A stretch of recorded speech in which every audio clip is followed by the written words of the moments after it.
Hi, everyone. Welcome to week 8 on Angels in America.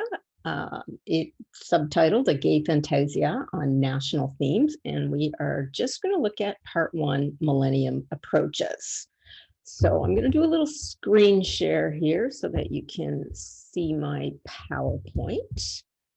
And then we will get started. Okay, so here we are. Okay, this is Tony Kushner, the author of the play, and he was born in 1956. He's an American playwright who was born in and continues to live in New York City. And this play won the Pulitzer Prize for Drama in 1993.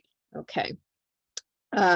So this play is a play that deals with the AIDS epidemic from the perspective of young gay men in New York City. And there is a fantastic HBO miniseries of this that I highly recommend. It's got an amazing cast. It's got Al Pacino, Meryl Streep, Mary Louise Parker, Jeffrey Wright, Emma Thompson, and Justin Kirk in it. And I mean, it's actually available on Crave and anywhere else that you can get HBO. So I totally recommend it.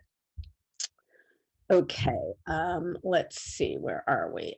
Yes, we covered that. Okay, so this was a controversial play when it first came out.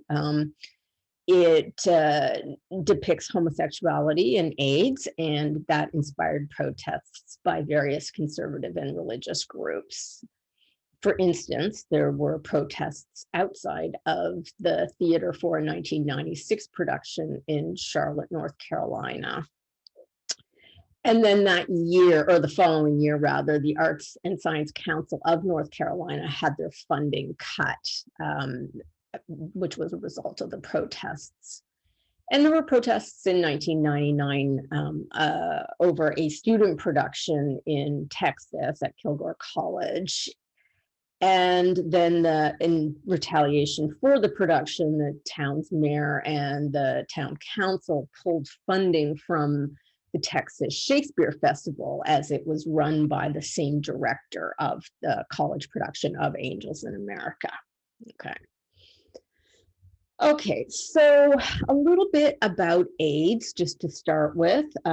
AIDS is an acronym for acquired immune deficiency syndrome, and it is caused by HIV, which is a virus, the human immune deficiency virus. And this virus destroys the body's immune system, leaving it open to opportunistic infections and tumors. The virus is transmitted through bodily fluids. It is exchanged through sexual contact, through blood transfusion, through hypodermic needles, through pregnancy, childbirth, and breastfeeding. AIDS-related deaths peaked in 2004, and in that year there were roughly 1.7 million people who died across the world of AIDS. Now that number has gone down. In 2019, there were roughly 690,000 people who died of AIDS-related illnesses. And in 2019, 38 million people were living with HIV. Okay, and just to put that in comparison, in February 2021, roughly a year into the COVID-19 pandemic, there have been approximately 2.5 million deaths globally.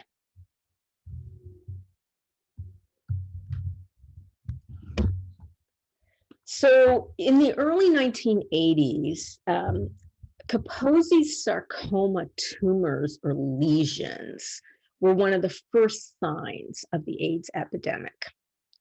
And KS is a purplish skin tumor, and it's the most common HIV-caused tumor. So in our play, we get Prior Walter showing his lover, Lewis, the tumor on his arm after the funeral and telling him he's going to die. Because he knows what it is. And an AIDS diagnosis was essentially a death sentence in the mid-1980s. The play is set in 1986. And in what happened in the early 1980s is that healthy young gay men were becoming ill with these rare infections, and infections that doctors weren't used to seeing. And that doctors were baffled by this. And it was called the gay cancer at first, although it became clear fairly quickly that it was an immune deficiency problem, not a cancer. That there were these very strange, rare effects that doctors hadn't seen in a long time. So it was also sometimes called the gay plague, and it was experienced as a kind of plague among the gay community, because suddenly enormous numbers of this previously healthy population were simply wiped out. And this was, as a result, a period of trauma in gay male communities. Gay men might experience, the loss of half their friends within a few years. So this is why in the play, we get Prior Walter being visited by two of his ancient relatives who themselves died of plague, the bubonic plague, which we've heard about already in this course. And so we have a Prior Walter from the Middle Ages who comes, and a Prior Walter from the 17th century. So their presence reminds us of the history of devastating illnesses, and illnesses with the power to change the course of history. Now, this so-called gay plague, it fueled homophobia and prejudice. There was a prejudice. There was an idea being spread that this disease was spread entirely by homosexuals. And AIDS itself, it's a syndrome that has been highly stigmatized. This was possible because in North America, gay men were the largest population group to suffer from it. And although the disease itself has nothing inherently to do with being gay. And in fact, today, or at least maybe not today, but as of 2019, AIDS among gay men and men who have sex with other men accounted for only 23% of new HIV infections globally.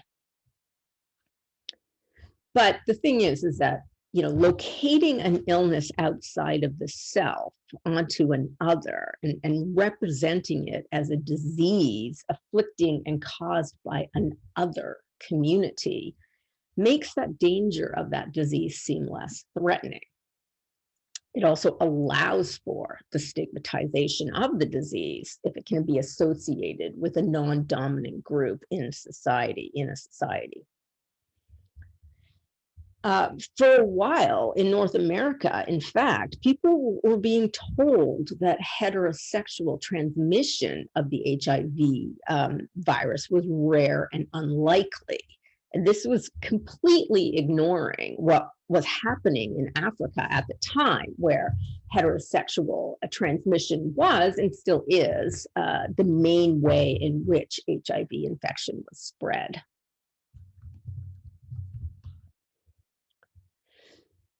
Now, the trope of illness as punishment is a long-standing one. It was prevalent in Europe during the Middle Ages and the early modern period as an explanation for the bubonic plague, as we've seen. And sexually transmitted diseases are easily adapted into this trope to be used against the individuals in the communities most affected by that disease.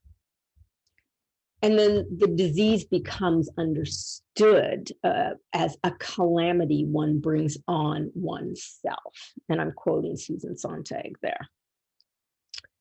So it's not surprising that in the 80s and 90s, AIDS was seized upon by conservative and homophobic politicians and cultural commentators and media sources. There was a lot of homophobic commentary that went on surrounding AIDS. So for instance, in the spring of 1983, Oh, I think I need to be on it. Yes, here we go. New slide. In the spring of 1983, Patrick Buchanan, a media commentator who would soon afterwards become the White House communications director for Ronald Reagan, he wrote in the New York Post, and I quote, "The poor homosexuals, they have declared war upon nature, and now nature is exacting an awful retribution."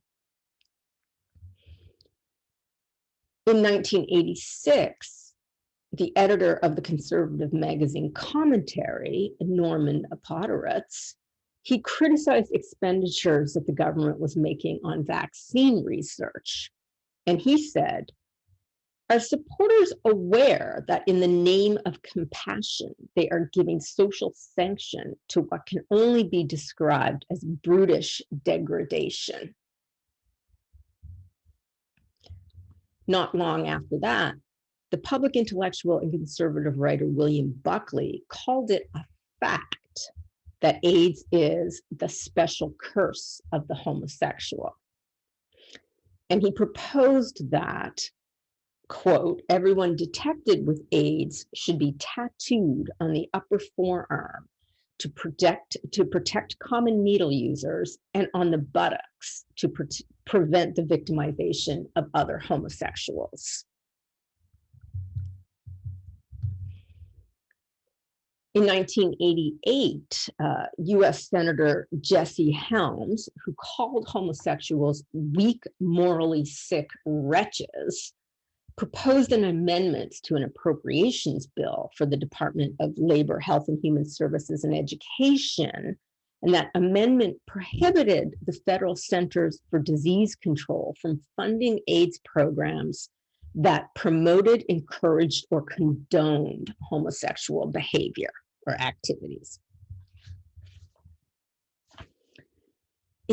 By doing this, he was trying to prevent funding of a New York organization called the Gay Men's Health Crisis, because their materials used sexually graphic illustrations to demonstrate how to engage in safe sex.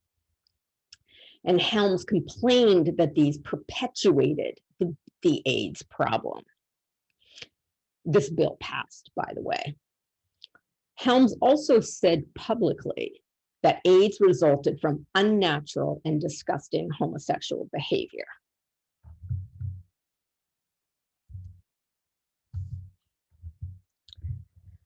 So these conservative responses to AIDS, they should be understood within the context of the cultural and sexual liberation movements of the 1960s and the 1970s.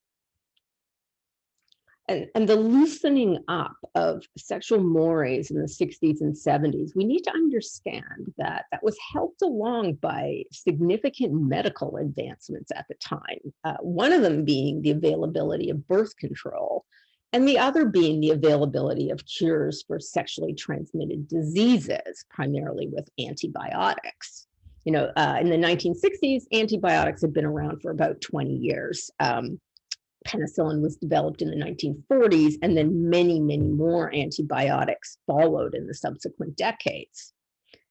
So as a result of these two medical advances, you know, sex became, to quote Susan Sontag again, an adventure, or it could be, at any rate, it could be an adventure without consequences. So for conservatives wishing to push back on both sexually permissive, conservatives who wanted to push back on sexual permissiveness and you know, the advances made towards acceptance by homosexuals, an incurable sexually transmitted disease was an opportunity. It was a perfect rhetorical device with which to demonize so-called moral laxity and corruption. And in North America, the populations other than gay men who were most commonly afflicted by AIDS were intravenous drug users and sex workers. And so this just lent fuel to that rhetoric of guilt and blame. the behaviors and practices of these groups weren't seen simply as potentially unsafe. They weren't seen in this kind of neutral way as something that might create a problem. They were seen as delinquency and deviance. And the quotations I've given make that very clear.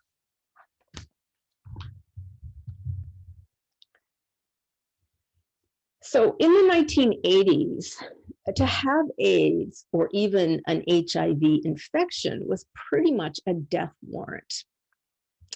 But then came a medical advance, and that was AZT, and eventually other antiretroviral drugs. And they were developed and they were used to slow the development of AIDS. And this was a major breakthrough in AIDS treatment, which took place in the 1990s.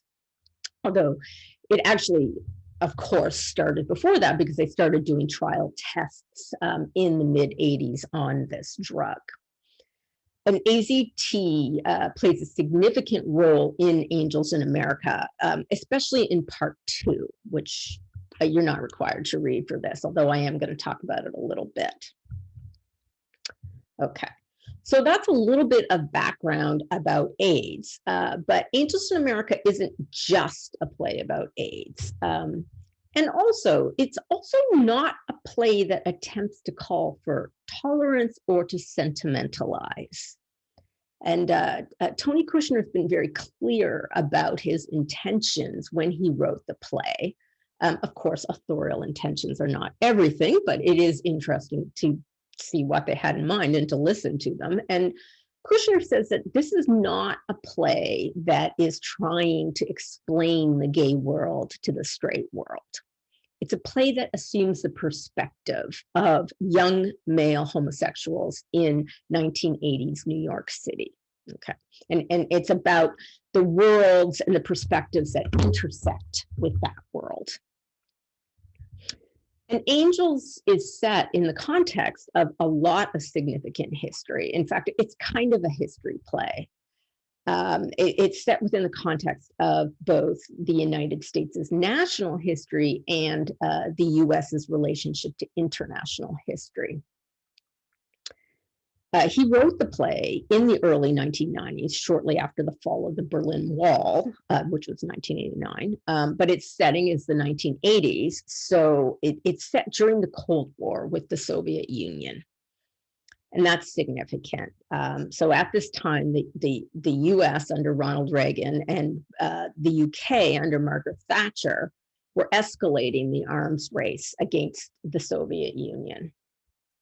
There was increased as well, on top of this, there was increased political attention, increased political tension in the US between left and right, and partly because of the Cold War, although not entirely.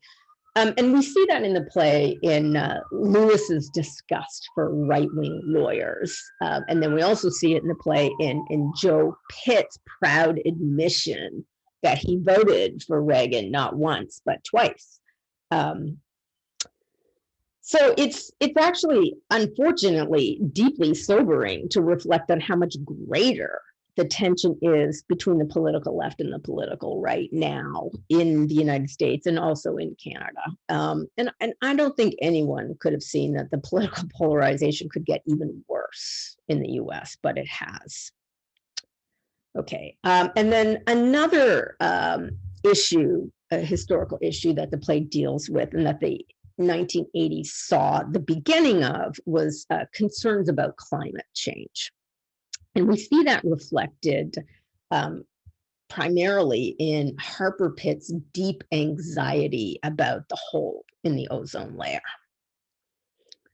So all of these historical concerns run through the play, and the play stresses the interconnectedness of all these historical events. Okay, so we'll just end our little introduction there, and I will, in our next video, go on to look at the characters and the themes of the play.